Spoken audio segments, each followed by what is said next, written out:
to speak with fellow esteemed panelists. So, by way of introduction, I lead the auto and EV team at Invest India. For those of you who don't know what Invest India is, it's the National Investment Promotion and Facilitation Agency within the Ministry of Commerce. So the mandate we have is primarily twofold. One, to promote India as the investment destination to the rest of the world. So we sort of work very closely with the center and various state governments. So I mean, I'll take a step back. Actually, Invest India is sort of sitting in a sweet spot wherein we do have shareholdings from all the state governments and the central government. And prime mandate we have is to promote India as an investment destination. Any dollar going to Asia Pacific, whether in Indonesia, Malaysia, Thailand, so on, so forth, is about India. This is one. And second of all, from a facilitation perspective, once these foreign companies decide to sort of invest into the Indian market, we help them across their investment life cycle, be it the pre-investment phase, if they're looking for support on policy incentives, policy advocacy, location assessment, or a joint venture partner, so on, so forth. We do those sort of things with them. During the investment phase, if they're looking for any kind of support from the licenses, clearances, or any of the government, any support from a government affairs perspective, we are sort of their single point relationship manager. And post the investment, if they are looking for any support on any sort of issue resolution, again, we are there for them. So we work extremely, as a auto and EV team at Invest India, we work extremely closely with Department of Heavy Industries. And so basically any support from the center, we are there for these investors, be it foreign companies or Indian companies, but majorly, largely foreign companies. So, from today's perspective, I will be speaking on investable opportunities within the Indian EV sector, but the focus of this discussion would be largely the ACC PLI scheme, which has been recently approved. It has been notified, and the main objective would be to speak on what sort of investor interest are we as Invest India seeing post the approval of this policy. Actually, can we please move on to the next one? So I'm sure most of the, I mean, people on this webinar are pretty much from the industry, and this slide is sort of mostly all of us are aware of this. I'll quickly run through the slide. The left hand part of the slide is majorly on the growth drivers of e-mobility, and the right hand part of the slide is majorly about numbers. From a growth driver perspective, of course, we have the last mile deliveries from e-commerce companies, food delivery companies, grocery delivery companies, and so on and so forth. So these are the players who have their vehicles who are running more than 100, 150, 200 kilometers on a daily basis, which is where their total cost of ownership is becoming very, very lucrative to convert their IC-based fleet to an electric mobility fleet. And these are the companies who are also turning towards becoming carbon neutral and going greener. So this is definitely one of the big growth drivers. In fact, most of the two-wheelers sold in India are sold within the B2B space. I think more than 80% of them, which is largely driven by this ecosystem of e-commerce players.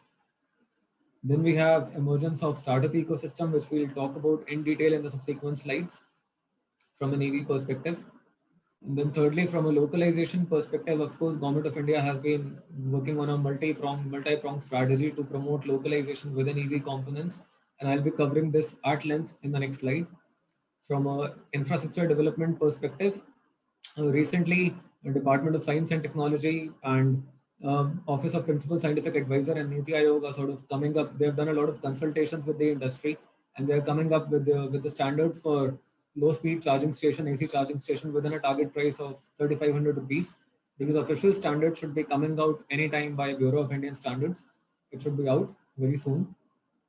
Then GST, of course, is one of the big growth drivers. The reduction in GST to up to 5% for electric vehicles is a big boost for the sector. And of course, off late, I mean, this list is only indicative. By no means it's an exhaustive list, but covering 4 or 5 major ones, major growth drivers. The last one is PLI scheme from an ACC perspective, and the state government incentives from a supply side perspective, which again we will talk about in the subsequent slides. On the right hand side, we do see some numbers. Most of these numbers are taken from a report of Center for Energy, Environment and Water. So according to this report, they are projecting a market size of $26 billion by 2030, assuming a 30% penetration across all vehicle segments. And they are seeing a battery level demand of 158 gigawatt hours only from an e-mobility perspective by 2030, which is a massive jump from I think we were 5+ gigawatt hours in 2020. So it's about 30x of that as per that report. So very optimistic numbers, but point here being that we would be seeing great growth, massive growth within this market, both in the battery as well as the larger EV ecosystem. Akshay, can you please move on to the next one? Thanks. So on this slide, we'll be talking about various government incentives which government is driving from promoting e-mobility, incentivizing e-mobility, and largely promoting localization within the EV component space. So government has a multi-pronged strategy. Firstly, demand side incentives, which majorly are FAME, central government incentives. So we all are aware of these 10,000 crore scheme, which has recently been amended. Lots of changes to make the scheme much more robust. Now we have incentives instead of 10,000 per kilowatt hour, it's going up to 15,000 per kilowatt hour. It's increased by 50% in terms of incentive value for vehicles. Now vehicles can be incentivized up to two-wheelers, especially can be incentivized up to 40% of the vehicle value, vis-a-vis 20%, which was until now. Then, of course, EESL has been appointed to sort of aggregate the demand for two-wheelers and three-wheelers. So there have been some substantial changes within the FAME scheme, and Invest India was a part of most of these industry consultation sessions with DHI to make these amendments. So point here is to promote localization. FAME is one of the major schemes, but FAME to avail FAME incentives, most of these OEMs have to have certain level of localization within their vehicles. Across applications, this percentage varies. But then this is one way government is trying to increase localization. Second of all, of course, customs duty. So government has a phase manufacturing plan wherein these custom duties for various EV components are going up to 15% in a phased manner, so as to again promote local manufacturing. And then thirdly, from a supply side incentive perspective, we have more than 10 states who have actually come up with their EV policies, and most of these states have their supply side incentives, very robust supply side incentives in place, such as the states of Tamil Nadu, Karnataka, Telangana, Maharashtra. Specifically, these couple of states have good supply side, aggressive supply side incentives. And then we recently have had a policy of Gujarat, some months back Delhi. So these are sort of demand side focused, very bold demand side incentives in these policies, along with, of course, some supply side incentives. So point here being that a lot of action is happening on the state side. Karnataka also recently amended its policy with some good amendments from an industry at large perspective. Maharashtra is again updating its policy, bringing in more robust supply side incentives. We should be seeing the updated Maharashtra policy in the coming few weeks. So a lot of action is happening on the state front already. Over and above this, we have the central government, which is coming up, which has already come up with the PLI scheme, production linked incentive scheme for advanced cell chemistries. The scheme got approved on 12th of May, got notified in mid of June, and the RFP should be out in the next few weeks. It's a $2.5 billion or 18,000 crores worth of incentives over a span of 5-year period, actually a 8-year period rather, in which year one is the tendering period, year two and three would majorly be for plant construction and commissioning, and the subsequent 5 years would be wherein the actual production will happen, actual disbursement of incentives would happen. So this phase would be a 5-year period, and DHI is the nodal agency to implement this ACC policy, and Niti Aayog, of course, has drafted the policy. So to go a bit deeper into this policy, uh, companies lead bidders will have to bid within the range of 5 gigawatt hours to 20 gigawatt hours, minimum being 5 gigawatt hours. These bids will be evaluated on three parameters, which are scale of operations, higher the better, can go up to 20 gigawatt hours. Local value addition, again higher the better. Minimum value add expected is 25% in year one, and it has to go up to 60% in the subsequent years to avail the incentives. And the third parameter on which the bids will be evaluated would be what sort of subsidy is the bidder actually asking from the government. So government is willing to offer subsidies up to 2,000 rupees per kilowatt hour, or somewhere around $25 per kilowatt hour. So lower the subsidy asked, of course, higher the score this bidder will get.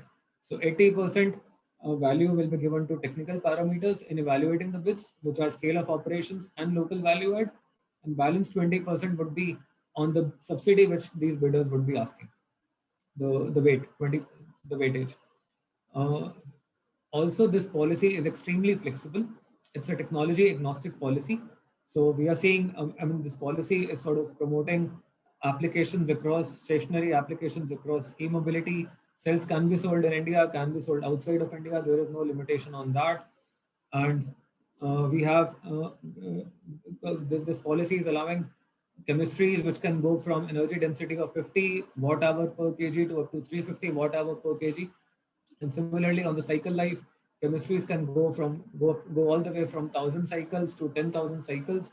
Point being, chemistries with higher energy density will still qualify if they have a lower cycle life, and vice versa. Companies with a lower cycle life will need to compensate it with a higher energy density, and companies with a lower energy density will have to compensate it with a higher cycle life. This pretty much ties in well with whether we are looking for stationary applications or e-mobility applications. For example, if these cells are to be deployed in a telecom tower, let's say. So these are the kind of projects which have a lifespan of 20 years, 25 years, wherein cells needed should be low on maintenance, extremely high on cycle life, but the lower energy density would not harm. We are okay to live with a lower energy density. Vis-a-vis, if I talk about e-mobility, we want cells which are extremely high on energy density, but even if they are a bit low on cycle life, doesn't really matter. Cycle life of 1500, 1000, 2000 is pretty much good to go, vis-a-vis a higher cycle life of 5000 plus for stationary applications. So this policy has been designed in a very flexible manner from that perspective. Talking about the incentives, so we spoke about the states. Already a couple of these states are offering supply side incentives which can go up to 20% of the investment value, which is massive. Some of these states are actually offering, most of this is coming from capital subsidy. So $100 investment can actually get you a $20 of sort of cashback in terms of state subsidies, depending upon which state are you going to and what's the investment appetite, but it's a possibility. Over and above this, from a center perspective, center is offering incentives of up to $25 per kilowatt hour. Assuming a cell is $100, cell is priced at $100, we are getting at least a 20% subsidy from a center over and above the state subsidy, depending upon the if we are able to meet the performance parameters. So point here being that center and state cumulatively are offering incentives or cashbacks worth more than 30%, which no other manufacturing business across the world can actually give. So it's an extremely lucrative scheme for investors to come and invest into this from a standalone incentive perspective. I am in no way saying that businesses should be investing into a business looking at the subsidies, but these incentives are definitely not worth ignoring. These are definitely worth considering. None of the technology companies within this space will actually be making these kind of margins, which center plus state are offering at this stage. So definitely worth exploring. Akshay, can you please move on to the next one? So this slide is mostly a conceptual slide, nothing much quantitative on this, but then I just wanted to showcase the ripple effect of the PLI ACC scheme, which it can have on the entire ecosystem. So the PLI scheme incentives coupled with state incentives will definitely lower the cost of cells, which we spoke about 30% sort of cashback cumulatively from a center plus state perspective. These lower cost cells will of course lead to lower priced e-vehicles to the end consumers. And the reason I say this is, for example, right now when FAME has sort of increased the incentives from 10,000 rupee per kilowatt hour to 15,000 rupee per kilowatt hour, we have already seen all the major OEMs slash their ticket prices for the vehicles, and most of this benefit, or rather all of this benefit, is being passed on to the end consumer. So we're expecting similar sort of a thing to happen within the e-vehicle space from a ACC perspective in the medium term. So lower pricing of e-vehicles will of course lead to higher demand, which will further lead to economies of scale and further reduction in cost and a further increase in demand. So it's sort of a ripple effect which will happen on the entire sector as a whole in the medium term. And this we expect it to be a catalyst for growth because batteries and cells are the major cost driver within the vehicle. We all know it. So from an ACC perspective, once ACC is kicked and successful within the entire EV ecosystem, we are expecting it to give a boost to all the stakeholders, be it the OEMs or the fleet operators or last mile delivery players, charging infra. I mean, it's such a kind of next story. We have been speaking about it for a while now. So once the vehicle side of things is sorted by reduction in the cell price, charging infra would of course not be a problem. And then the ease of financing with manufacturing becoming more robust, scale coming towards manufacturing, financial institutions will more or less not be wary of financing these manufacturing institutions, which is to a certain extent the case right now. Akshay, can you please move on? Thanks. So this slide is majorly talking about the kind of work we as Invest India have been doing within the ACC scheme. So we are sort of working in four directions. One, working with foreign technology companies, the cell companies who have the cell level technology. Secondly, we are working with supply chain companies. Thirdly, with global funds. And fourthly, with, of course, domestic players. We believe ACC is largely sort of a play of partnerships and joint ventures wherein these foreign companies would do their partnerships with the Indian players, and Indian players would be driving the ACC scheme, will be the ones making major investments. And of course, technology will be coming in from these foreign counterparts with some sort of investments, of course.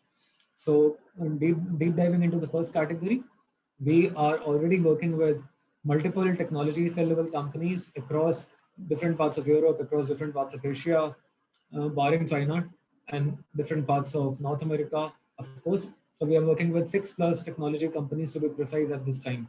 One of the companies we have been actively working for the past 8 months, of course, is C4V, who is a part of this panel also. Salesh should be joining us soon. So been working with them for the past 8 months.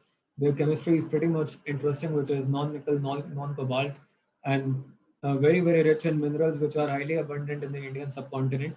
So extremely interesting chemistry, very high on safety, very low on cost, and somewhere decent energy density, rather good energy density from a stationary application perspective, and decent energy density from a mobility perspective also. So they have been doing very good in the Indian market, very aggressive plans, and we as Invest India have been supporting them very aggressively for the past 8 months. And similarly, we are working with multiple other companies.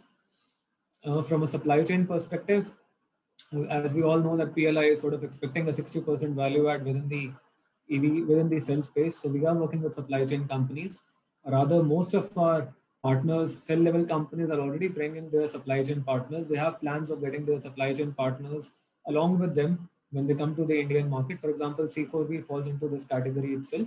But having said this, we ourselves are also working in this direction as Invest India.